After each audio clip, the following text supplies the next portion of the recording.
Hey guys, this is Rampage Dawn, filling in temporarily for the hero Nate, aka the villain Nate, aka the slacking Nate, taking taking a season off, which I totally get. I think it's good. You know, sometimes you need a break, and I think if you want to play the game for a long time, taking a break for a season or two is always a good thing. But speaking of that, we've got a nice little update for us, hopefully shake the meta up. And speaking of which, I've also got Sir Bucket here before I forget to announce him. We are going to be talking about the balance changes. So say what's up, Bucket. Hey, what's up, everybody? I'm excited to break this down because we got some crazy stuff coming up. All right, so let's just get right into it then. Yeah. So start of next season, we've got some really big balance changes. Primarily focused on tanks. So it looks like they're really going to be pushing for a heavy tank meta. I'm not sure, even with these balance changes, if it'll exactly go that way. What do you think, Bucket? We'll see. I mean, I think the answer to tanks will always be the same, some sort of hard removal. And now with, these buff to tanks, I think removals are going to be even more important, right? So you're probably definitely going to be needing to run like two Doras, maybe a couple Painling Fissions, a couple nukes. I think those are going to be really key cards to be dealing with all these tank buffs. Totally agree, but also I feel like Alien just has a lot of good answers for these tanks, right? Unless these are Hmm. like high Hmm. damage tanks, they're going to be dropping Leecher Dens and just building up a Hmm. nice swarm. Or, you play that tank and you played it at the wrong time and they just go bam and snipe it with a puppeteer. Yep. So, there's a lot of good answers for Alien now if it was to go into a heavy meta. All right. Absolutely. All right. Absolutely. So let's break it down into specifics. It starts off with our Republic buffs, right? I think it's all just buffs. Oh, hold Hmm. on. I'm looking at the wrong one. Here we go. Balance changes. So first one is a really interesting one is the engineer with a 12.5% increase to Guardian health and a 125% increase to Guardian health and 12.5 to structures. So what do you think Yeah. about this, Bucket? Yeah, actually, it's 125% for the Guardian Yeah, HP. yeah. Yeah, Sorry, I mixed those up. It's it's okay. 12.5 for the structures and 125 for Guardian, which is kind of crazy. It's nuts. I think this because he used to do something around this when he first came out, and then they nerfed him because he basically just super prolonged matches for rep, Yeah, and and I people mean, it was yeah, 450, that's more than half a nuke. Like exactly. engineer is essentially countering a nuke. 5 for Yeah. 3. I mean, it's gonna be really annoying to be playing against people who run multiple engineers and if they run structures, because structures can already provide a little bit of protection for your base. But now if you got an engineer also, buffing the HP, like rep's gonna be really, really tough to kill this next season, I'm guessing. Oh, I know, I'm so excited. I mean, you guys saw, some of you saw I released that video of the that cheesy structure deck I play Oh yeah, I remember. with this engineer buff. This is going to be so much more fun. It's gonna get nutty for rep structure play for sure. All right, and so let's move on. This next one I was really surprised about the Stealth Blaster buff. Attack power Hmm. up from 135 to 162. It's a 20% increase. Yeah, I'm honestly surprised they did this one because, I think this is the issue that they had when they first dropped them was that they were a little too strong, a little too meaty, and people were just kind of abusing them. I thought the last buff that they gave them kind of balanced them out perfectly. I thought that you can still use them, but they don't just completely demolish a match. So I don't know. I think that this one might make Stealth Blasters really OP again, in my opinion. Yeah, I agree with you. It's a weird time for the buff, though. I think I kind of almost get why they're doing it, because if they're going to push this heavy tank meta, and if you're expecting the heavy tanks to see play, stealth blasters really aren't going to be good if they're not doing enough damage to at least like chip down a tank, you know? Yeah, this is true. This is true. So yeah, I Um, guess it is all connected to the upcoming meta, and it's still their initial attack isn't being touched. This is just their yeah, regular that was chip the away last attack. buff for them. But I mean, they are still a little tricky to play too, right? So like, Hmm. if you don't like, their vision is really small. So like, if you're Oh not my gosh, right placement on them, they will walk right past the unit. Not to mention absolutely. that if you mistime the invisibility, the units you're trying to kill will just go right past you and can go to the Guardian, and that can screw you up a lot.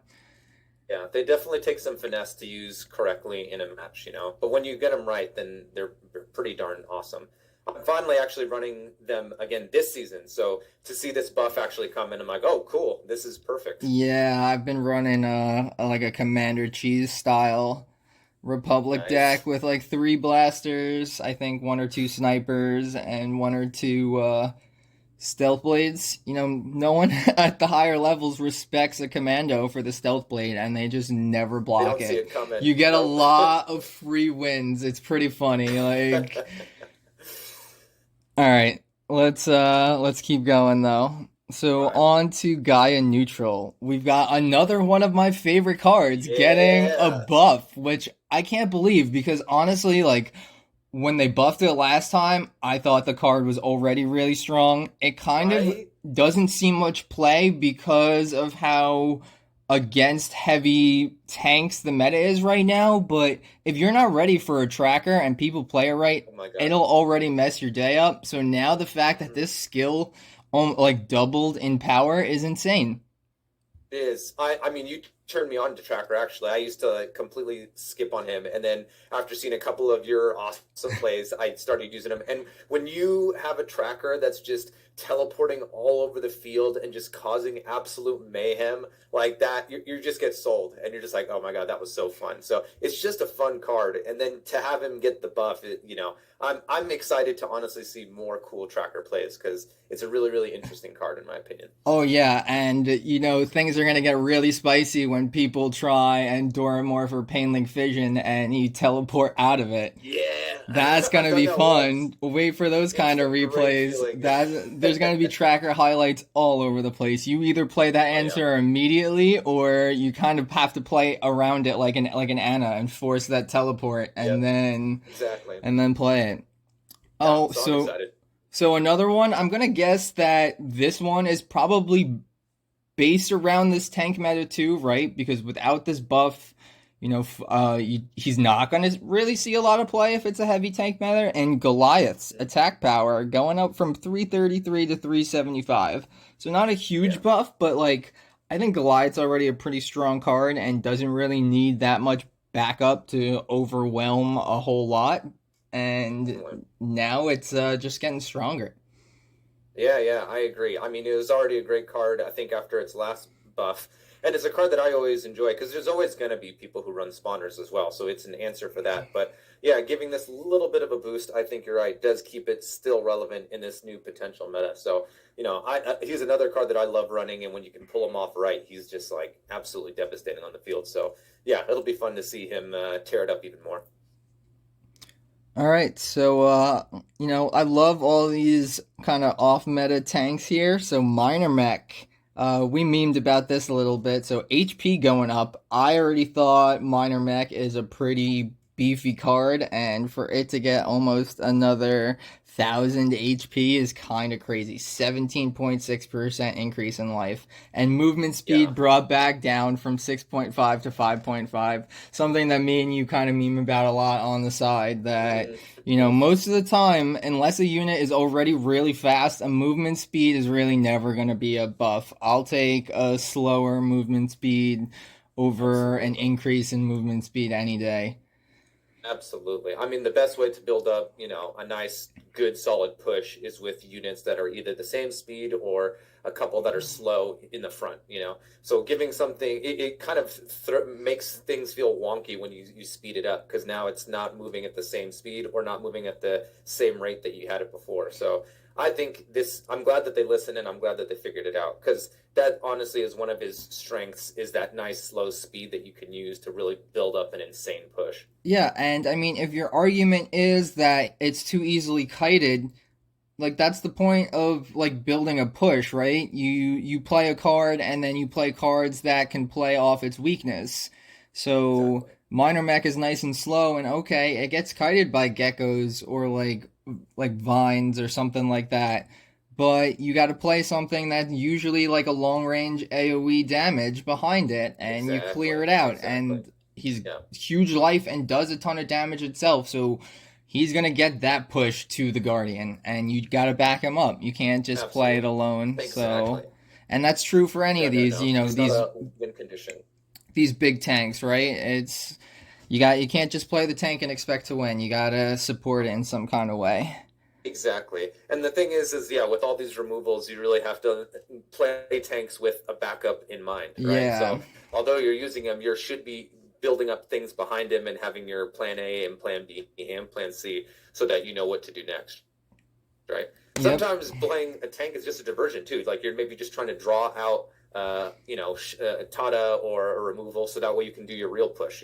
Because once you have seen the removals played on the field, then you're like, okay, I don't have to worry about it anymore. Now I can play this way, right? So Yeah. it'll be interesting to see people draw. And with this HP buff for minor mech, you're gonna have to like snipe them, stealth blade them, and a couple other things just to take them down. It'll Oh be yeah. ridiculous. It's gonna be great seeing Yeah, minor mechs absolutely. everywhere. But yeah, I Yeah. mean, so let's finish this last buff for the guy neutral, and Yeah. then I have another question for you. All right, so landmine, a card that I always found interesting, but I don't think the damage is the problem here. They're buffing it from 700 to 840, which is 20%.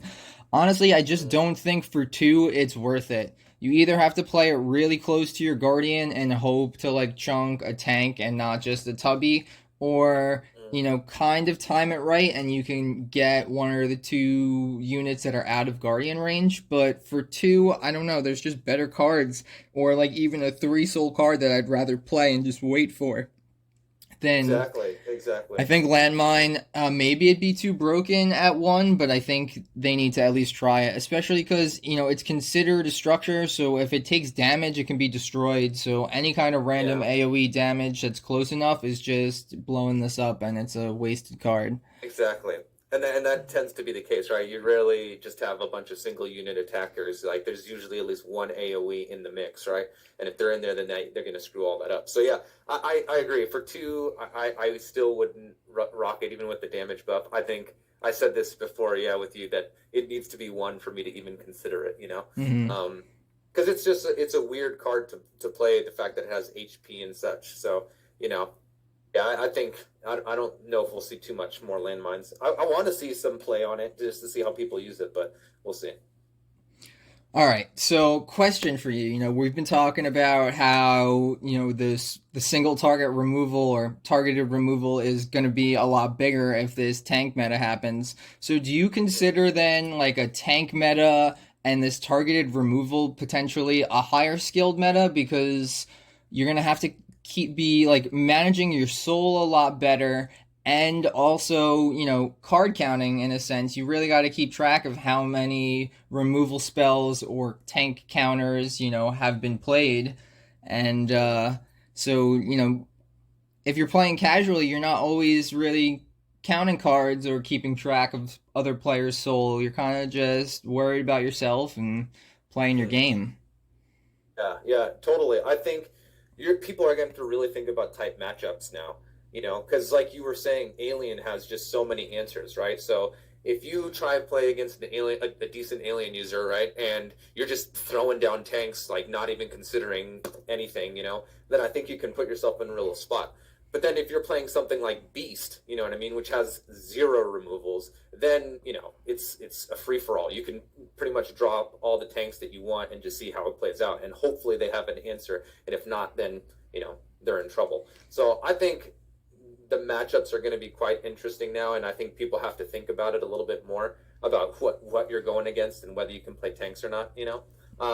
But also I think I think we're gonna just see these giant battles now of just like tank versus tank, you know. So I think that would be pretty fun to see too. It's just like seeing, a Mumford take on like a Jacob, and all this epic battle happening in the middle. Because that's my Yeah. favorite. My favorite is epic midfield battles. You know what I mean? And it doesn't always happen in some of the metas because either one side is just completely OP and just tearing through like with Call of the Wild, or people just do a sit and counter style.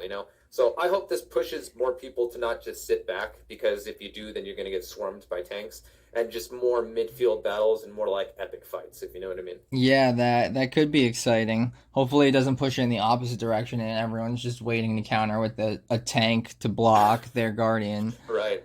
Yeah, Um, yeah. I mean, we'll have to see how people try and play it.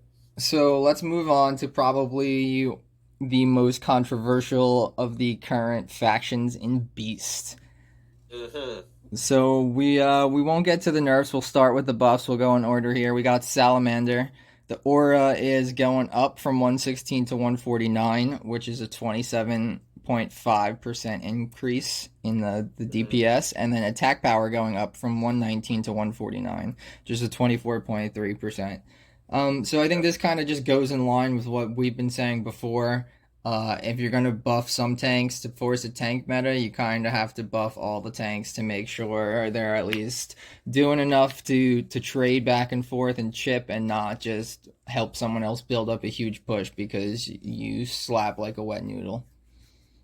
Exactly. It's just funny because they've tried to buff Salamander a couple times, and I just never see him become relevant. And it's a cool idea for a card, but I don't feel like it does what it's intended to do. So I don't know. It's I feel Yeah, like the way this game is structured, unless they made that aura really, really small and upped the damage a lot, he'd be too broken, or it'd be too broken, right? Like yeah, if they push that aura too high and the range it has right now, it doesn't even need to be like close to the Guardian, and it could just be chunking it because it's taking hmm, like 250 damage a second or something if they really were to like buff the aura, you know? yeah, So it's kind of one of those cards in that you got to tread that fine line, and it's kind of either just not playable or super busted, and it doesn't really kind of have that in between, at least not yeah. currently for how No, the game runs. no. So we'll see. I'm curious. I want to see more Salamander play and more cool like strategies built around it. But I have yet to see it be used, in a really effective way. Yeah. Oh, moving on. So, Noxious Fox, a card that has gone in and out of the meta plenty of times. On hit, attacks cause enemies to take now going up from 20 to 30% more damage. Interesting, because, the debuffs are always super strong. I think if we're talking heavy tank meta, this is huge. If we're Hmm. talking current meta, this probably doesn't change much for Noxious Fox at all. Hmm. I Hmm. I think it costs too much to not do like enough damage, that in right now a current meta where we have much more heavy spread than heavy tank. It Hmm. so again, yeah, I guess it'll be good if we see the heavy tank. If we don't see a huge comeback of heavy tank, I don't think we see much of Noxious Fox either. We'll see though, because in a way, Noxious Fox is very much like the hot shot for Beast, right? So he could be a potential answer for some of these crazy tanks if you maybe put him in the pocket and try to have him, take down another Yeah, type of tank. yeah. But the thing is, you're right; it's still super expensive, 5 costs, and then if they have followed up with some sort of removal for your Noxious Fox, well then boom, that's pretty much a game. So we'll see. This 30% now, I mean, like you already feel it at the 20%, so 30% will be pretty intense. And then if you can buff them with other things like Blood Ritual and get some healing off, then he can become quite the force. So I like Noxious Fox because under the right conditions, he can just tear through most of the things you throw at him. But yeah, I think he might be an answer for some of these tanks if used right. Oh yeah, definitely. One of my favorite cards. Again, really good if the meta goes tank heavy, not so great if we stay on the spread. But Agreed. Yeah. Hellbilly, next one, Sense going down from 32 to 21, so a decrease in 33.3% damage. Um, Tank. I think that's Uh, necessary because, if they're going to keep Call of the Wild even just similar to how it is, I know we're about to talk about the debuff, the nerf it just got, but um, I think this is good. I think it's much needed. I think even before Call of the Wild was meta, the Hellbillies were really strong and kind of quiet OP. They had gotten a few buffs, but the meta didn't really trend towards them. And, you saw a couple of people run them and they slowly caught on. And then once this Call of the Wild meta happened, they just comboed too well between the like permanent increased damage and then, Call of the Wild at 10, 11, 12, increasing damage by 60 and 70%. It was just kind of silly. Disgusting. Yeah, and the thing was is just like everyone kind of had to. Most people had to play Beast that way, and there was really very little you could do to counter it, right? Because if you had the front line, tankers, while Hellbilly was just tearing it up in the back, and then you threw in the Call of Wild, it was pretty much a wrap, and it got really, for me, I know I got super frustrated playing against it. Not only because you just kept seeing it over and over again, but just like the lack of what you can do against it. And then of course you can run 3 Hellbillies, so you have to, even if you get through it once, you'd have to deal with it at least 2 more times. So yeah, I'm super Yeah, happy about this nerf. it was just annoying because it was kind of one of those you must have an answer for it because if you don't, you're just kind of dead. Like the right answer. It's just one of these kind of all in cheese strategies where you need the perfect answer. But if they don't get it, they don't really have much else to do. Like Beast, without these spells right now, without like Call of the Wild, without like Rejuvenate, without Bless, is kind of not as strong as they used to be. A lot of the cards have seen a lot of nerfs. For good reasons too. But when Beast's kind of signature thing is card for card, their units are usually better. It's hard when everything gets nerfed, and now you sort of switch them to a more spell oriented. The reasons I liked Beast, kind of seem to be going out the wayside, and they have become a Yep. much less popular faction for me. Yeah, the pendulum swings for Beasts pretty radically, and there's been great time for Beasts where things felt super fun and interesting, and then times where it's just like, oh man, this is just difficult to play with.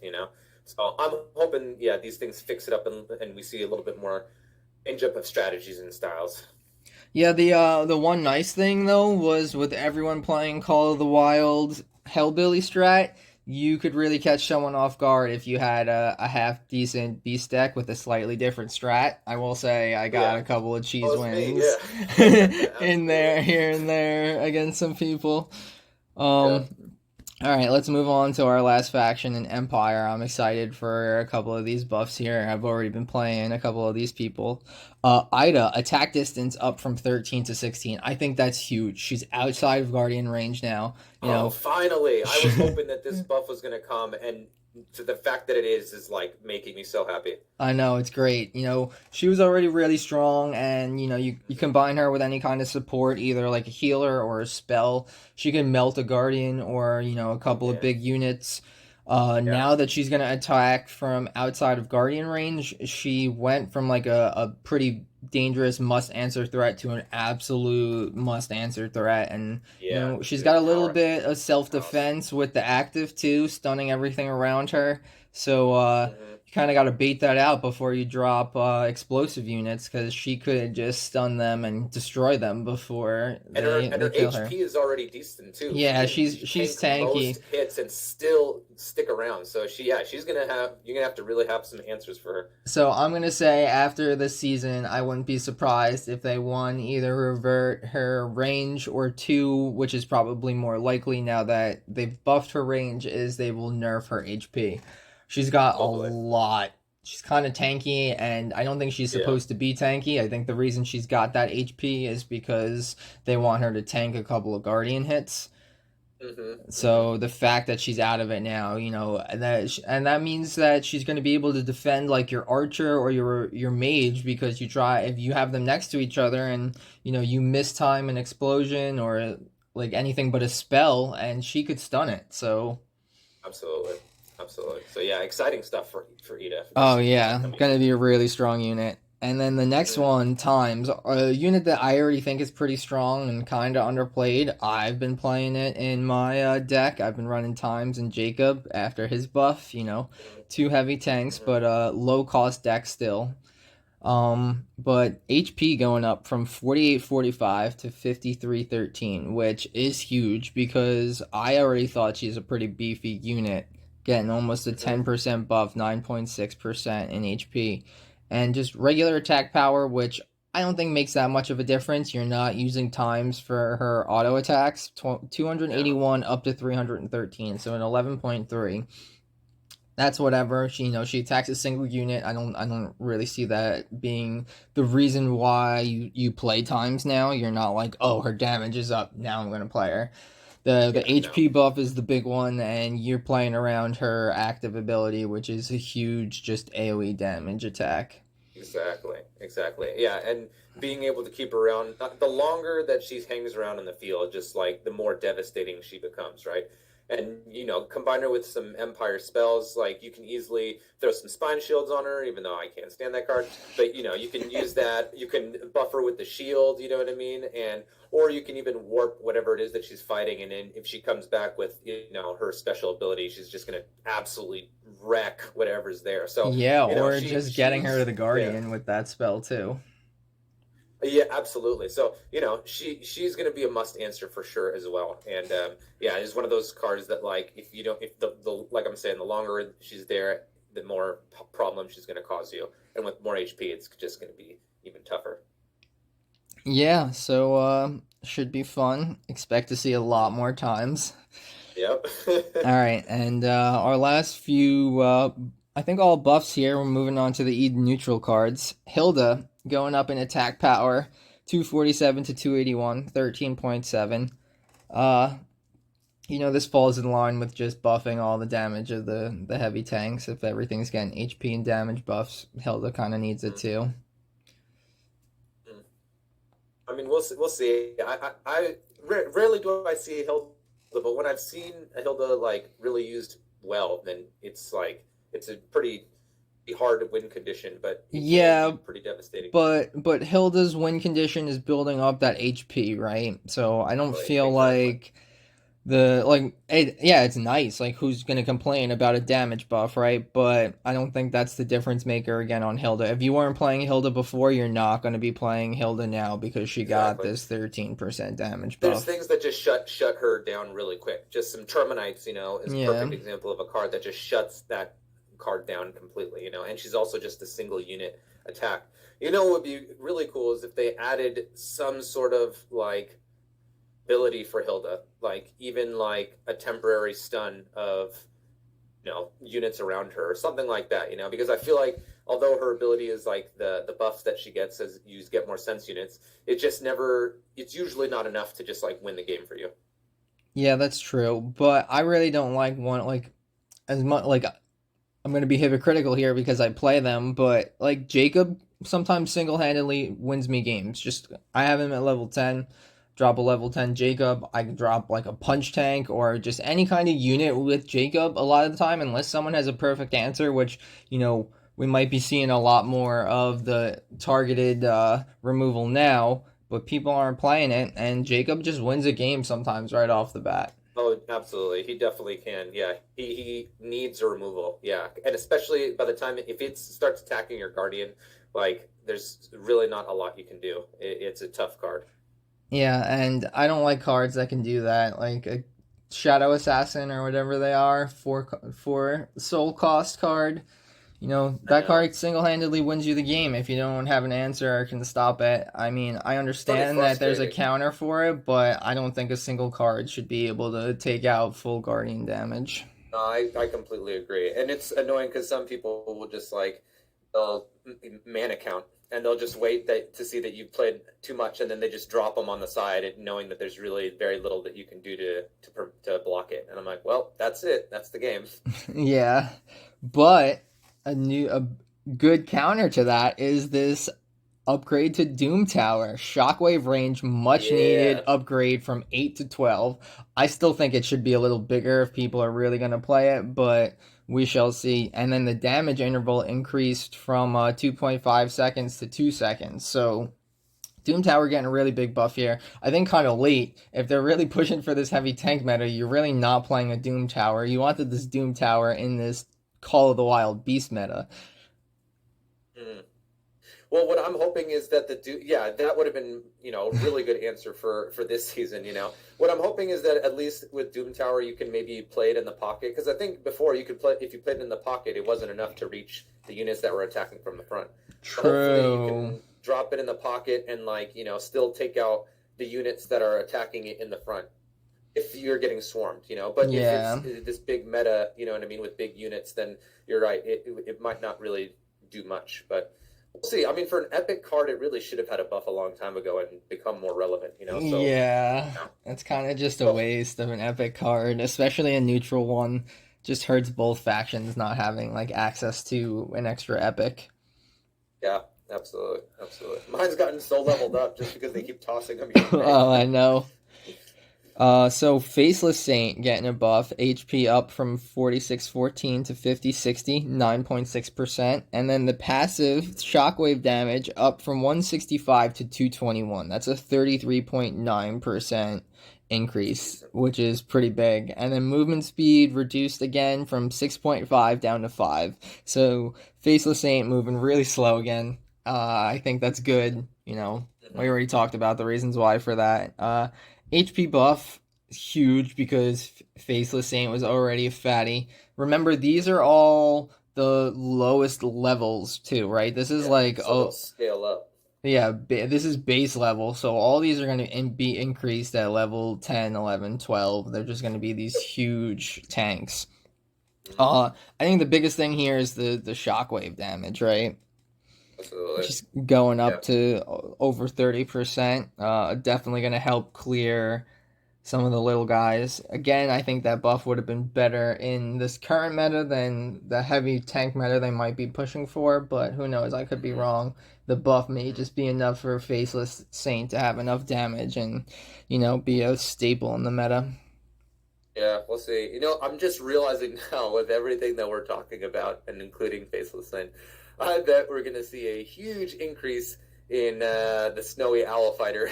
Oh yeah, I mean that's a great counter for the tanks. Yeah, and we're going to Card be running four of those a now. card that they've buffed a lot and people have slowly, started hopping on that train playing. I see a Yep. lot more Owl now than I used to. Yeah, I think and for Beast now they're going to need it for sure. Oh yeah, 100%.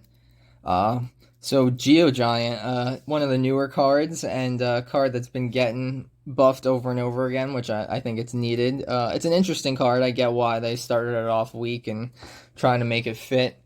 Attack speed going down from 2.5 to 2, which is big, 25% increase. And then the Geo Tower, which is the summon that it happens after it dies, attack speed going from 4 to 3, that's up 33%. And the attack power going up from 179 to 198, which is a 10.6% increase. I think that's big. I don't think the tower did enough damage. Again, I understand why they started it off weak because if you can exploit this card properly and get this to, shoot, die on your side of the field and shoot this tower and keep it alive with the beast spells, all the healing, it could be pretty oppressive because you don't have a lot of good answers to get to like deep on their side of the field. Absolutely, absolutely. So we'll see. I mean, it's an interesting card, and I thought, it was quite original what they were trying to do, like an after death kind of unit. So I hope to see some more play. I've maybe lost like a handful of times to it because someone really built a specific strategy around it. But it'd be cool to just see it be able to kind of do things without having to completely build your deck around it. But it'll be interesting with this new meta to see if it kind of can combat with all these other titans. You know what I mean? But yeah, I'm glad to see that they're trying to still make it relevant. Yes. I thought it'd be interesting if they did what they did with the stealth blasters. If they lowered all of its stats, but they made it two. and you got to summon two of Ooh, them. that would be really interesting. That'd be a lot of fun. They might go that route Yeah, eventually. They may struggle to keep balancing this, and the best way to do it might be to make it two smaller units rather than would this be one pretty big fun one. to play it that way because there's no really like double strong. The strongest double unit they have, I think, is the Phoenixites, right? And I think other than In that, Beast at least, yeah. yeah, so that would be pretty cool. I well, listen up, Rayark. This is number one suggestion from me right now. Split up uh, Geo Giant. yeah, totally gonna get Ray Arc listening to this one. Hopefully.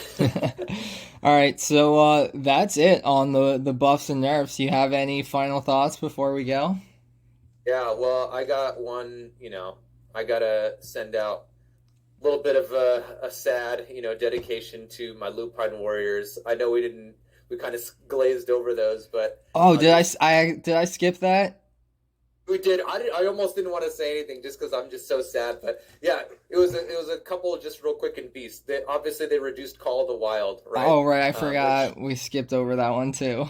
we'll go back to it real Yeah. quick. But yeah, Call of the Wild they've reduced, which again, thank God, because it was clearly way too effective, right? So lowering it to 5 seconds is good, but the 45 to 35%, I think we're going to feel that a lot more. Obviously, it's still a playable card. I don't think it's going to be completely irrelevant. And it'll be interesting to see, with the buffed tanks using Call of the Wild with them might be quite interesting as well. So glad for that. But then why, oh why, oh why did they nerf Lupine Warrior again?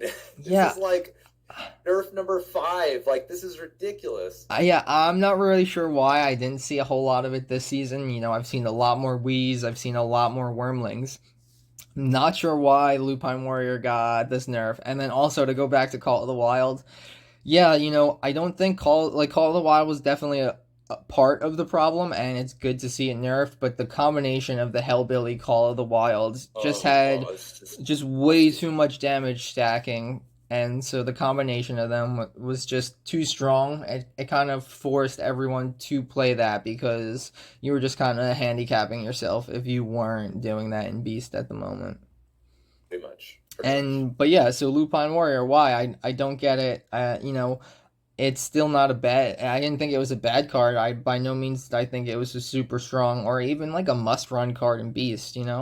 Uh, I was kind of running them just because I like them still, and they were good enough. yeah. They seemed kind of interchangeable between running like a third or a fourth Wheeze or throwing in a couple of Wormlings. But now I see no reason to run Lupine Warriors. No, no, no. I think their last nerf was it was an attack nerf. They got like 3 attack nerfs. They kept lowering their attack. Then I think they lowered some of their HP, and now they're lowering the enrage. So it's just like, yeah, it just feels they feel pretty much completely irrelevant at this point. Running them just feels like waste of 3 mana, which is sad because they're a really fun and interesting card to play when things work under the right conditions, right? But yeah, with this, I don't see Yeah, I don't see why a you'd lot. even want to play them if you were running like a blood ritual deck, because their enrage just doesn't seem like it's enough with the amount of damage that they're gonna do. I mean, like they take damage every time they kill a unit. You know what I Yeah, mean? So they'll they just die be too quickly. Sometimes, like if you drop them, they kill a tubby or two. By the time they get to the guardian, they're not even touching it. They're dying from the auto attacks of the exactly. guardian. Yeah, so a bit sad to see Lupine Warrior getting put down, maybe for a while. So I hope maybe if people sleep on it for a minute, they'll be brought back with the buff or something. But we'll see. I'm just sad about because I love that card. It was my first Yeah, level but 12. who knows? So They nerfed it, but I don't think if we're going this heavy tank meta that they would have been that great anyway. I guess maybe they're mm, worried about, the tanks battling mid and people just spreading Lupine Warriors to go to the Guardian, but, they don't really chunk them the same way they used to, so I don't really see that being too much of a problem, not compared to, like, a Shadow Assassins, which are going to do the same thing but better. yeah, straight up. Alright, so I guess let's wrap that up here, right? Any final thoughts before we go? I'm happy with the beast stuff the most probably. I'm definitely excited to see how Rep plays. And then yes, I think for Eden maybe Ida is going to be really really fun to play. And then yeah, and then definitely times seeing how she gets worked in there because yeah, I think you're one of the very few people I see playing it, you and Akka. So I'm hoping to see some cool and interesting strategies come out of all of this and get some epic battles going on between these titans in the midfield. So yeah, yeah. What about you? Yeah, all I'm gonna say is no balance changes to Alien, positive and Nope. negative, but watch Yep. Alien take over the heavy tank meta if it happens. They are built for this next Oh, season. they They have are needed so nothing. much. Yeah. They don't need any buffs. They don't need any. Well, they might get some nerfs if we go this heavy tank meta. They might be like Yeah. Puppeteer too strong, back to 9. Yep. JK, Wouldn't be you surprised. heard it here first. Yeah. We're calling it. All right, so Rampage Dawn here with Bucket. Later, guys. A good one. Good luck in the next season.